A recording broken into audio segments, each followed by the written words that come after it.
back for the third segment of Wichita's Biz That Is. I'm Tim Witzman, president of the Wichita Independent Business Association, and Alicia Holloway, who is the owner of Right Recruiting. One of the things that, people will ask me, what do you look for? And I have a slightly different answer. Mine is, I hire people to solve problems. Now, the problem may be a fairly simple problem in terms of you've got to process things or you've got to set up this or that. But that's why I hire him. If somebody can't solve problems, I don't have any need for them. Right, I agree with you. And so, how do you decide that person that you've interviewed can solve a problem? Ooh. Well, first of all, I use Right Recruiting. And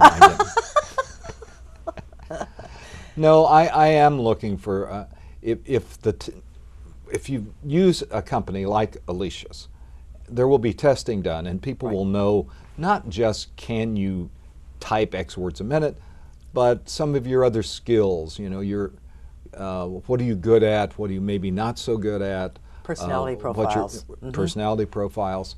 Right. And so I take those as pretty much taken care of. And it comes to what Alicia said earlier. Now I'm looking for somebody. Is this somebody that I think we can work with and they will fit in? Because I am death on people who want to start fights. When I was at the chamber, I'd tell people, we don't have any fights here. If anybody starts one, it's your fault and you're gone. Well, you can't say that stuff anymore, but I used to. And my point to them was, don't start anything. Right. We all get along. When you have issues, come see me. Right. There really is no time or space for drama in the workplace. Right. I hate drama. That's it's a fine line to walk. I mean, you're spending at least 40 hours a week with these people.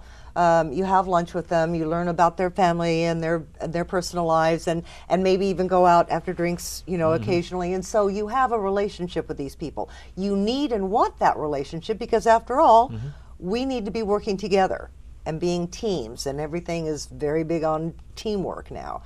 However, you just need to remember that there's some lines that you just don't cross, and that is respect, allowing you to be different than I am, and keeping my big fat mouth shut about it. Correct. It's a business mentality. You have to remember, this is business, this isn't personal.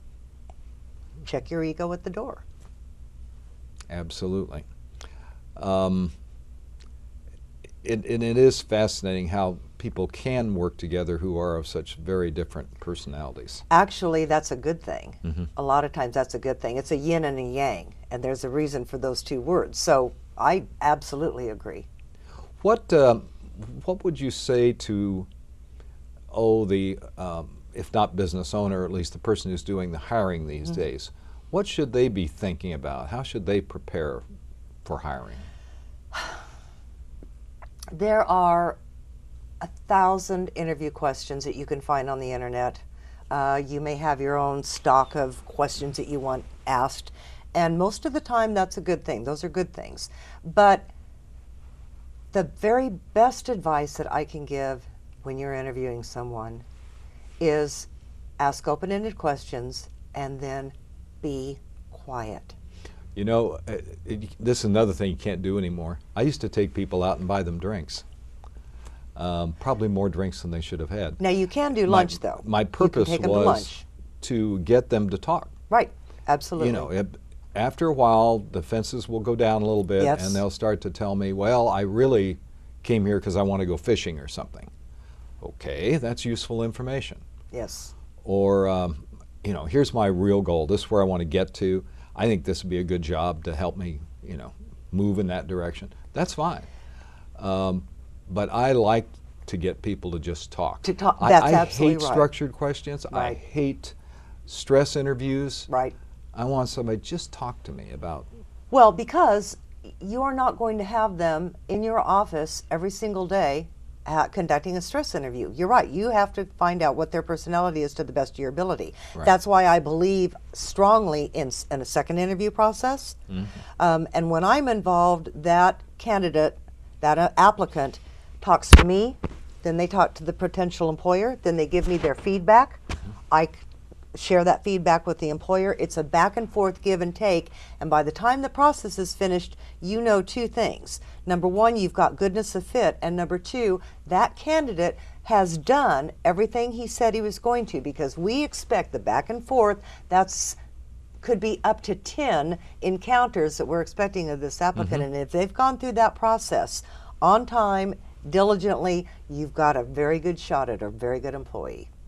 Any more advice for the person who's coming out? Because, you know, when I came out into the workforce, I don't mean it was easy, but there were a lot more opportunities. Now, I agree. I had to move states away from my opportunity, but they were there. A lot harder for kids today. It is.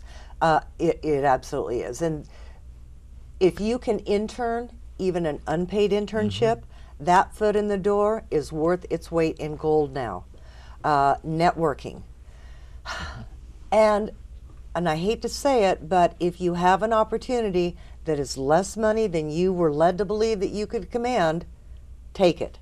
Again, it's a foot in the door, because you could say no and then wait another 6 months waiting tables for another interview like that. Yeah. One last thing. I have a sense that we don't do a good enough job of integrating academic and skill training for people. In other words, people who are kind of skill-oriented often don't have the academic prep that's required, so they can't write something as well as they should, and vice versa. Do you see anything like that? I do, and it's so too bad.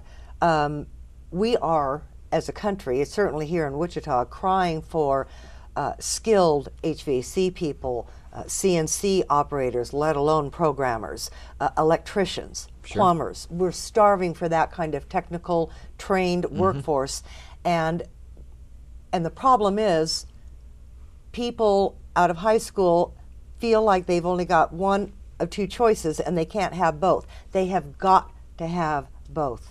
If you can't present yourself well, and you're right, and I can't write a sales ticket for somebody that I just rewired their house, you're in trouble. And more to the point, you may never own your own business in the future. Well, this has been great fun. Thank you very much, Alicia. You're welcome. And we'll see you next week for another Wichita's Biz That Is.